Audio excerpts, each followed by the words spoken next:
दर्शकों, जैसा कि हम सभी जानते हैं कि गरुड़ पुराण में मनुष्य के जन्म और मृत्यु के रहस्य के बारे में बताया गया है।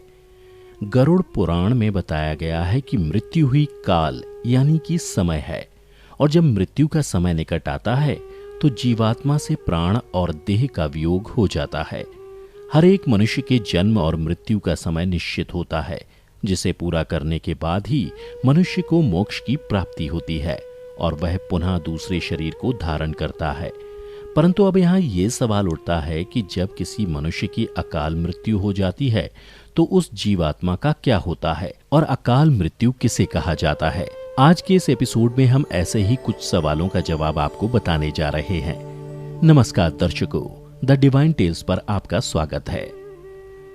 दोस्तों, गरुड़ पुराण में बताया गया है कि मनुष्य के जीवन का 7 चक्र निश्चित है, और यदि कोई मनुष्य इस चक्र को पूरा नहीं करता है, अर्थात जो अकाल मृत्यु को प्राप्त हो जाता है, उसे मृत्यु के बाद भी कई प्रकार के कष्ट भोगने पड़ते हैं। परंतु सबसे पहले ये जानना आवश्यक है कि अकाल मृत्यु क्या होती है, अर्थात किस तरह की मृत्यु को गरुड़ पुराण में अकाल मृत्यु की श्रेणी में रखा गया है। गरुड़ पुराण के सिंहावलोकन अध्याय में बताया गया है कि यदि कोई प्राणी भूख से पीड़ित होकर मर जाता है, या हिंसक प्राणी द्वारा मारा जाता है, या फिर गले में फांसी का फंदा लगाने से जिसकी मृत्यु हो जाती है, अथवा जो विष तथा अग्नि आदि से मृत्यु को प्राप्त हो जाता है, अथवा जिसकी मृत्यु जल में डूबने से हो जाती है, या जो सर्प के काटने से मर जाता है, या जिसकी दुर्घटना या रोग के कारण मृत्यु हो जाती है, वह अकाल मृत्यु को प्राप्त होता है। लेकिन दोस्तों, गरुड़ पुराण में आत्महत्या को सबसे निंदनीय और घृणित अकाल मृत्यु बताया गया है।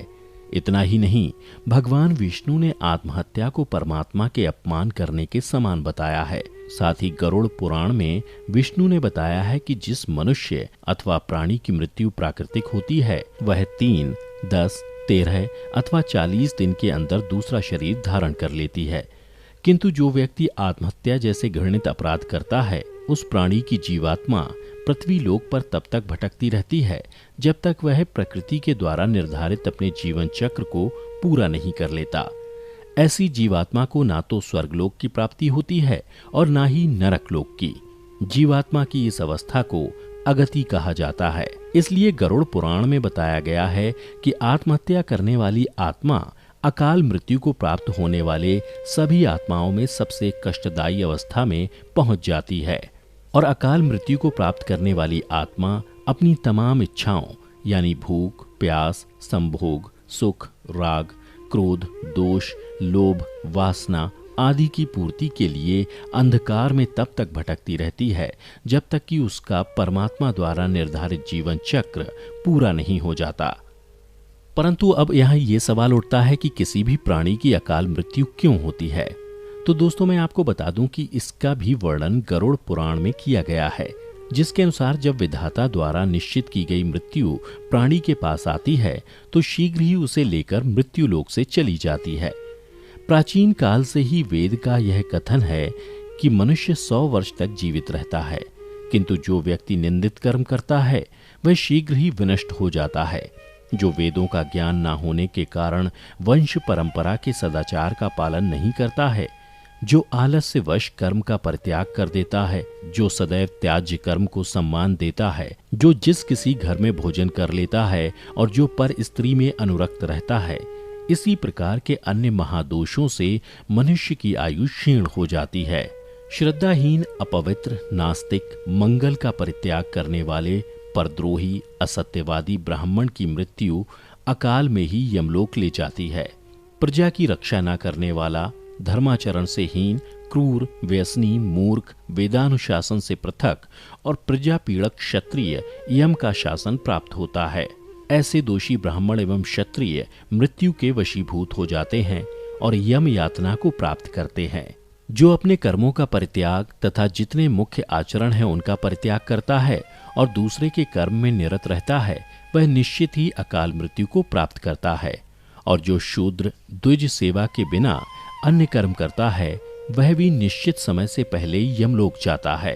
तो ये हो गई अकाल मृत्यु और उससे मिलने वाले कष्टों की बात। चलिए अब जानते हैं कि अकाल मृत्यु के बाद कौन सी आत्मा किस योनि में भटकती रहती है। गरुड़ पुराण में बताया गया है कि जो पुरुष अकाल मृत्यु को प्राप्त करता है तो वह भूत, प्रेत, पिशाच, कुष्मांडा, ब्रह्मराक्षस, बेताल या क्षेत्रपाल योनि में भटकता रहता है। जबकि कोई स्त्री अकाल मृत्यु को प्राप्त होती है तो वह भी इसी तरह की योनि में भटकती रहती है, लेकिन उसे अलग अलग नामों से जाना जाता है। जैसे कि यदि कोई नवयुवती स्त्री या प्रसूता अकाल मृत्यु को प्राप्त होती है तो वह चुड़ैल बन जाती है।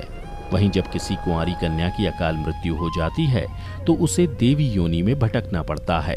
इन सब के अलावा गरुड़ पुराण में अकाल मृत्यु के कारणों से मृत आत्मा की शांति हेतु कई तरह के उपाय बताए गए हैं।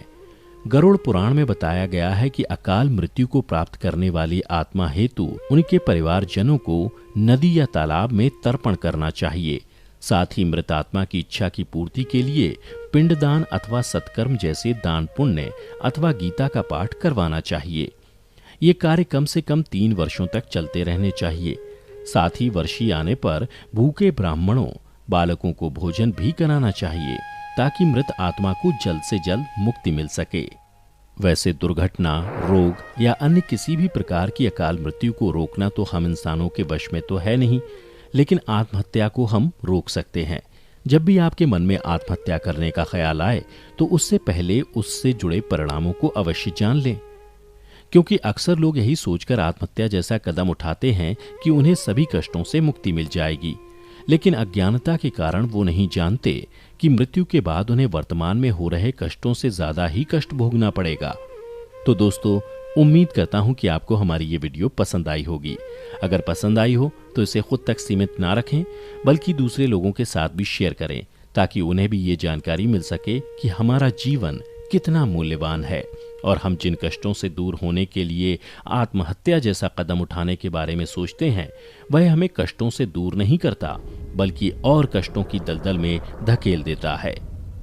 साथ ही ऐसी ही धार्मिक कथाओं को जानने के लिए अभी हमारे चैनल को सब्सक्राइब कर लें। और हाँ, अगर आप ये वीडियो हमारे फेसबुक पेज पर देख रहे हैं तो हमारे फेसबुक पेज को भी लाइक करें। फिलहाल आज की वीडियो में इतना ही। अब हमें दें इजाजत और वीडियो को अंत तक देखते रहने के लिए आपका बहुत बहुत शुक्रिया।